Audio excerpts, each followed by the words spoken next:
Hello, ladies and gentlemen. Before we start our reporting, I would like everyone to do three things. First, please keep your gadgets as it can distract you and your seatmates. Second, please listen carefully.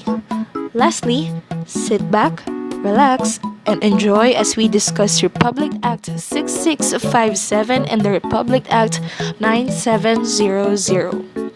With that said,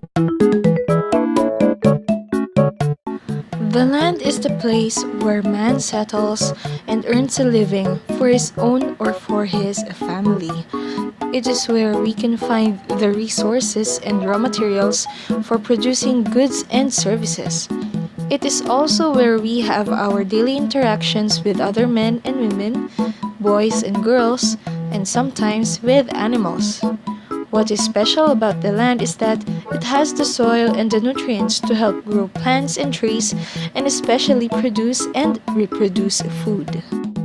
As time passed by, there have been arguments about lands, and so the government decided to make a law that will give equal amount of land for each Filipino that will acquire or buy a land, and that is the Republic Act 6657 and Republic Act 9700. Let's go to the Republic Act 6657. Republic Act 6657 or CARP, which means Comprehensive Agrarian Reform Law of 1988, contains the redistribution of public and private agricultural lands, helping the beneficiaries to have an equitable land ownership, enhance the agricultural production and productivity, provide employment to more agricultural workers, and put an end to conflicts regarding land ownership. It was outlined by former President Corazon C. Aquino through Presidential Proclamation 131 and Executive Order 229 on June 22, 1987. It was enacted by the 8th Congress of the Philippines and signed by Aquino on June 10, 1988. The implementing agency is the Department of Agrarian Reform. Now, let us move on to the Department of Agrarian Reform or DAR. DAR implements several programs such as LTI or Land Tenure Improvement, PBD, which is the Programmed Beneficiary Development, and the AJD or the Agrarian Justice Delivery. LTI secures the tenurial status of the farmers and farm workers. It is implemented via LAD or Land Acquisition and Distribution on non-land transfer schemes. LAD involves redistribution of land, both private and government-owned, to landless farmers and farm workers. Under CARP, there's a total target of 10.3 million hectares of land that was programmed to be distributed over a span of 10 years. 6.5 million hectares of public land and integrated social forestry are to be distributed by DENR, and 3.8 million hectares of private agricultural land are distributed by the DAR. PBD is the one providing necessary support services to make their lands more productive and enabling them to venture in income-generating livelihood projects. Under this will be the Presidential Agrarian Reform Council or PARC, in which it is provided with support services such as land surveys and tilting, construction of infrastructures, marketing and production assistance, credit, and training. AJD is the legal assistance and oversees adjudication of cases.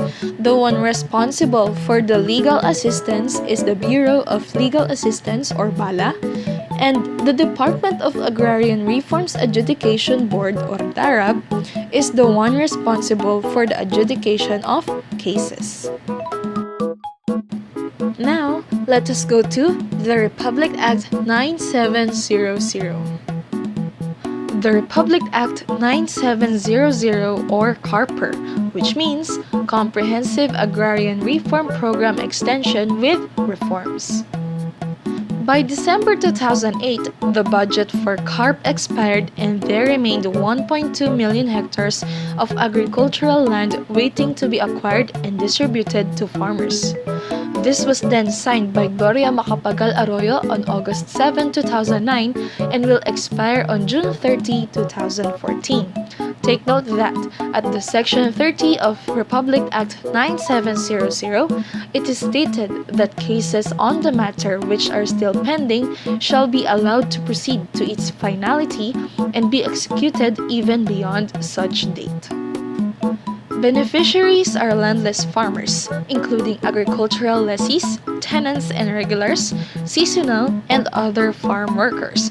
By then, DAR enters into the scene as it secures and identifies potential landowners and/or beneficiaries. To be able to qualify for it, you must be 15 years old, a resident of the barangay where the land holding is located, and own no more than 3 hectares of agricultural land. Also, Carper law has bias for organized farmers because the Congress believes the success rates of organized farmers is high and can make their awarded lands productive. Moving on, there have been significant provisions in the Republic Act of 9700.